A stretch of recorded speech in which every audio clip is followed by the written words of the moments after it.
Now, from WYDC TV, this is Big Fox News at 10.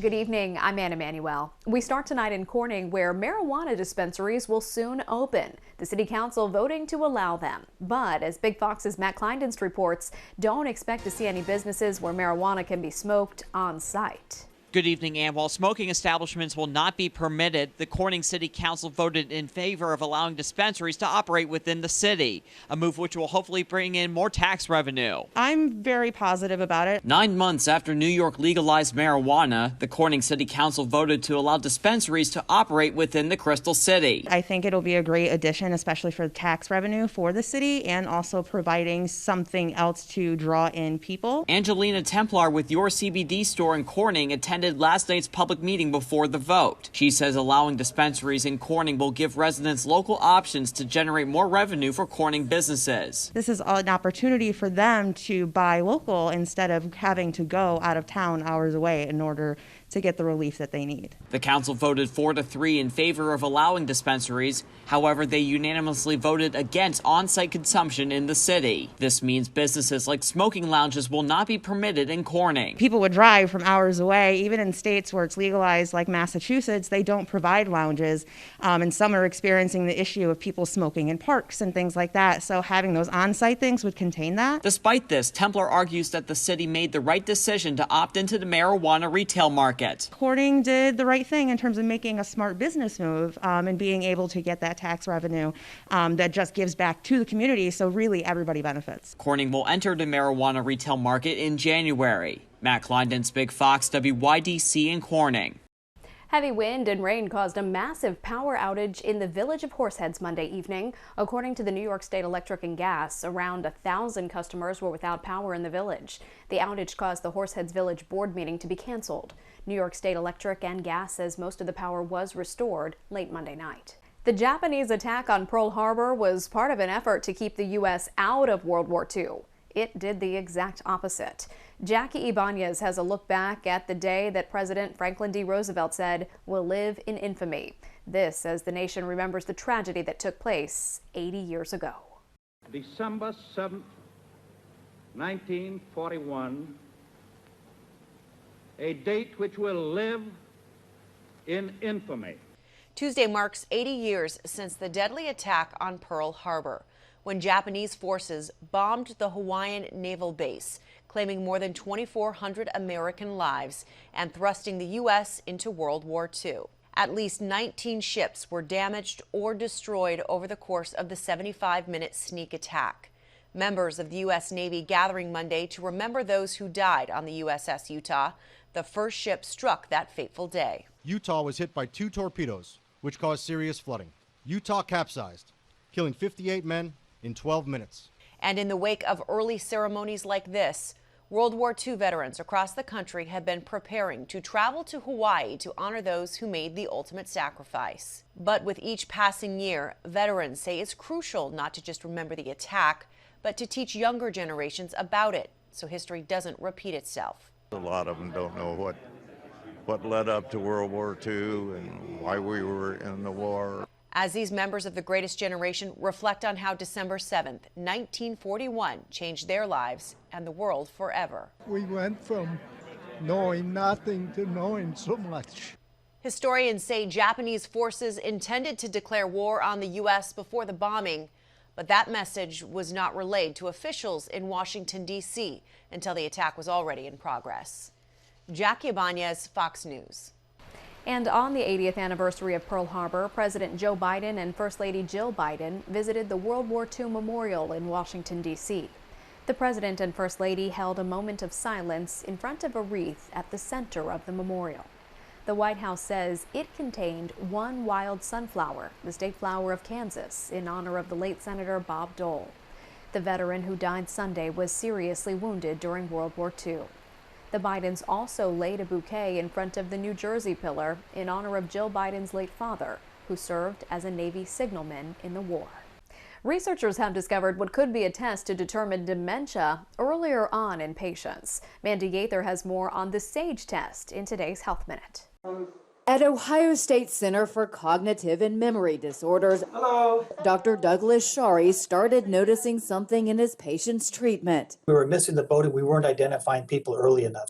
The earlier the diagnosis, the sooner the treatment. It's key to slowing cognitive decline. That's why Shari developed the SAGE test. The main difference between this and other tests is that it's self-administered. The test can be taken at home at the first sign of memory impairment, so changes can be monitored over time. While it doesn't diagnose Alzheimer's, Shari says it helps to identify early symptoms. He's lead author of a study published in the journal Alzheimer's Research and Therapy. It followed more than 600 patients over 8 years. It seems to pick up on people that are going to eventually develop dementia at least 6 months sooner than the most typical test out there. It's up to a doctor to make a diagnosis based on cognitive changes and family history, but identifying a potential progression to dementia could allow for earlier treatment. My hope for this test is that more people will be identified, diagnosed, and treated appropriately.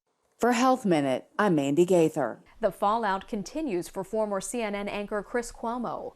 Cuomo calling it quits on his SiriusXM radio show amid his firing from CNN. The move comes 2 days after his dismissal, following an investigation into his efforts to help his brother that led to a sexual conduct allegation. The New York Post reports Cuomo plans to sue the news network for $18 million, the remainder of his contract. A New York family breaks their own Guinness record for number of lights in a Christmas display. The Gay family of LaGrangeville went all out for Christmas this year, which says a lot for a world record-holding family. Their display broke their own record with 687,000 lights, adding more than 85,000 lights to the previous display. The ERDAJT display, that's named using the first initial of each child in the family, does not just brighten up the holiday nights, but also sheds light on local charities in the area. The family hopes to raise $500,000 to donate to charities from this year's show. Meteorologist Kim Walker is in next with our complete forecast. Stay with us. Here's your local stock market update from Big Fox.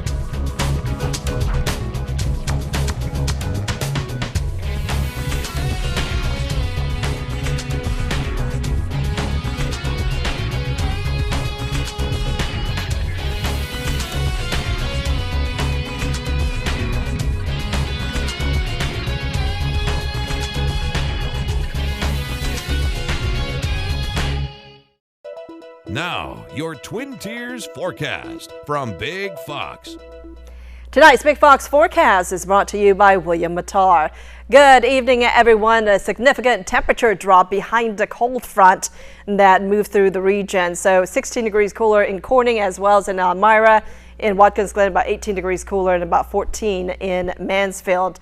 We are expecting just a little disturbance that will be moving along the coastal areas, and we are going to be on the colder side of this system. There could be anywhere between ½ an inch to an inch of snow possible across many of our hometowns. Drier conditions on Thursday. It will be cloudy, it will be cold, and then warmer air returns for the latter part of this week. And there will be another system coming in, and I think all the precipitation will be falling as rain.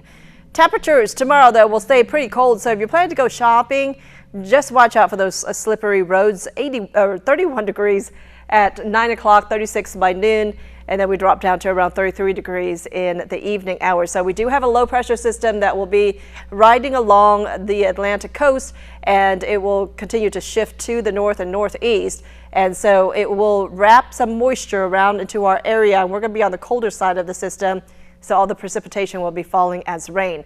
We're talking about anywhere between ½ an inch to an inch of snowfall could be possible in many of our hometowns. I think the heaviest snow will be closer to the Great Lakes region. And then as we head into Thursday morning, I think it will be cold enough where it will be pretty icy on our roadways. So just watch out for those slippery roads for the end of the week. So here's a look at your future radar. We're not expecting any precipitation tonight, but then moving into your Wednesday, especially in the latter part of the day, we are expecting some snow showers to start in the late morning into the early afternoon. And it's going to be just off and on snow showers throughout the evening hours before it all ends on Thursday. And then come Friday, clouds will start to increase and we are expecting a wintry mix early in the day, switching over to some rain as those temperatures warm up. Here's a look at your forecast tonight. Below freezing, 24 degrees, overcast skies with snow starting early tomorrow morning, and then highs tomorrow only around 36 degrees. Up to an inch could be possible as far as snowfall accumulation. Drier conditions on Thursday with a high around 37 degrees, but then 45 on Friday, 61 degrees on Saturday. And so, all the precipitation will be falling as rain, but as those temperatures drop down into the 30s overnight, some of that could be switching over to some snow. A little bit closer to normal temperatures by early next week, 42 degrees on Sunday, a lot more sunshine, quieter weather on Monday and Tuesday with highs close to the 50-degree mark. More fallout from a Biden administration decision to boycott the Winter Olympics on a diplomatic level. Chinese officials now warning about possible countermeasures. Greg Palcott has more. A growing feud between the U.S. and China with less than 2 months to the Winter Olympics. Today, Beijing accused the U.S. of violating the Olympic spirit after the Biden administration announced a diplomatic boycott of the Games, citing human rights concerns. Chinese foreign ministry officials warned the move could harm bilateral relations and vowed to take countermeasures. The U.S. should stop politicizing sports and stop disrupting and hampering the Beijing Winter Olympics with words and deeds. Otherwise, it will undermine the dialogue and cooperation between the two countries. There are no details on what those countermeasures may include, but the warning comes as the U.S. tries to stabilize relations with Beijing while maintaining a tough approach towards trade and human rights violations. It puts the Biden administration on record as saying that the status quo in China is unacceptable. Despite the diplomatic boycott, the White House says it fully supports U.S. athletes competing in the Olympics. Other major countries, including Japan and Australia, have not yet decided whether to attend the Games at a diplomatic level. New Zealand will not send dignitaries, mostly due to pandemic travel restrictions. But some argue global leaders should go one step further and keep athletes at home as well. This whole thing about a diplomatic boycott is nonsense. They're still going to have the Olympics. They're still going to generate money. Officials here in the UK say they have not yet made a decision whether or not to boycott the Games. Instagram is trying to make its platform safer for teens. The company announcing several new features like parental controls and an option to prevent people from tagging or mentioning teens. The changes come the day before Instagram CEO Adam Mosseri testifies before the Senate following reports that showed Facebook and Instagram knew of the harms their apps caused teenagers. The U.S. housing market should continue its rise through next year. That's what analysts say as 2021 caps off a successful year for realtors and home sellers. Despite the overall downturn in the economy, the housing market has outperformed the economy since the pandemic began. Analysts believe the rise in housing prices will slow in 2022, but that won't make homes more affordable for consumers. That's thanks to inflation and tighter monetary policy from the U.S. Federal Reserve. The last couple of years have been challenging for all, and one new study is suggesting there could be a link between women's blood pressure and the pandemic. John Monahan reports.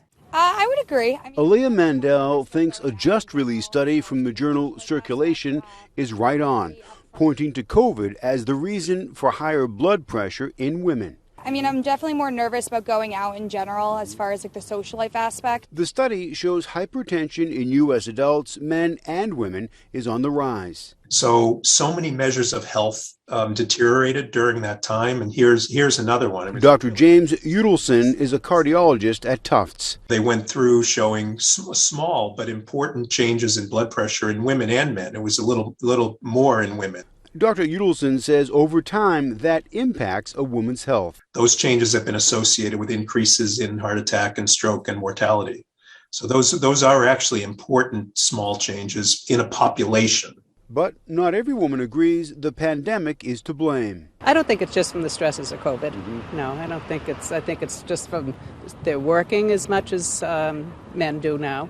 They're all in the workforce. Still, Aaliyah says she avoids going out to socialize, works from home, and did her Christmas shopping online.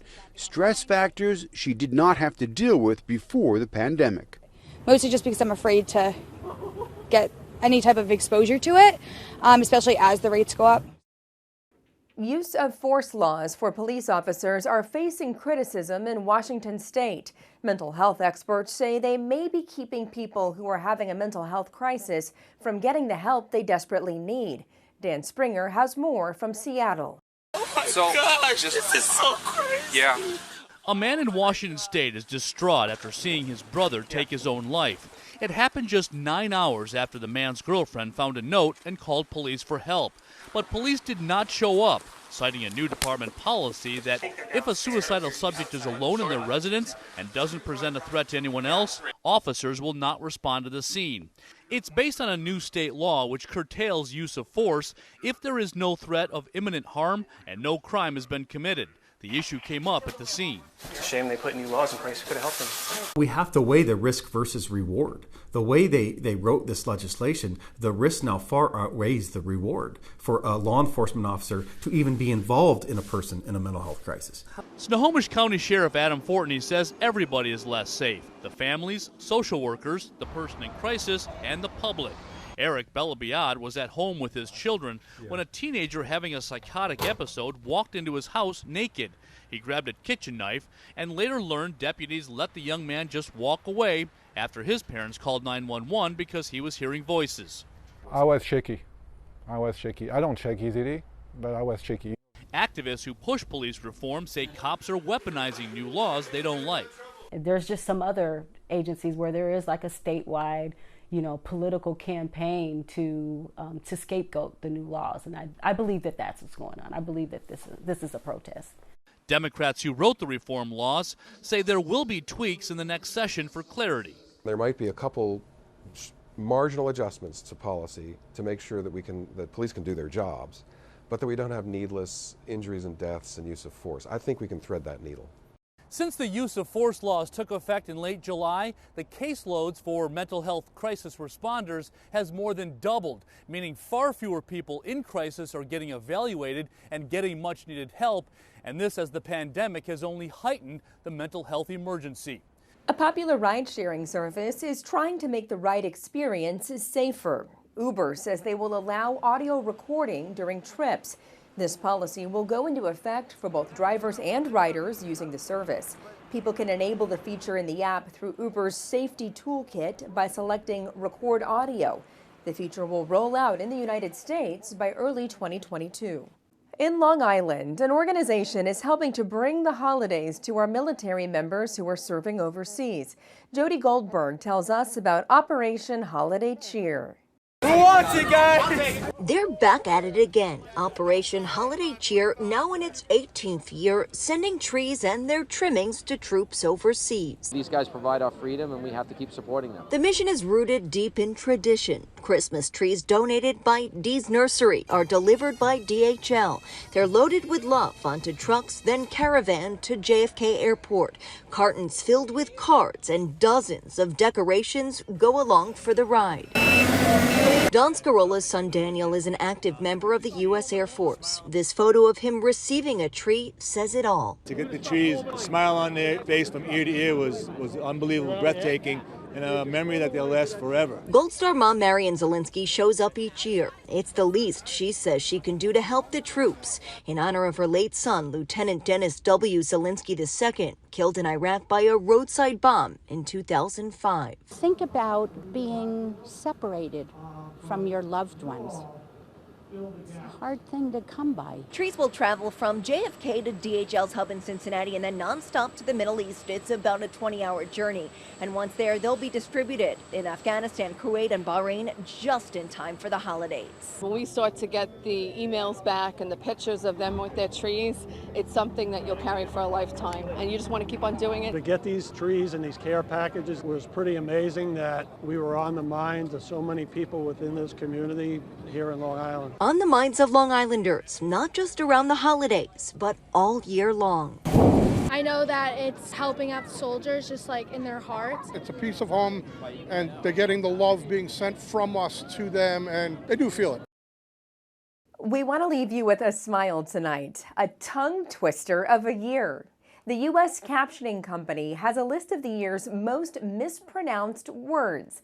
They include choogy, a Gen Z term to mock something that's outdated or unfashionable, Then there's Dalgona, a Korean treat made popular by the hit Netflix show Squid Game. How about Dogecoin, the cryptocurrency popularized by Elon Musk? And Eilish, as in the hit singer Billie Eilish. Other words on the list include Chipotle and Omicron. Thanks for joining us. Have a great night.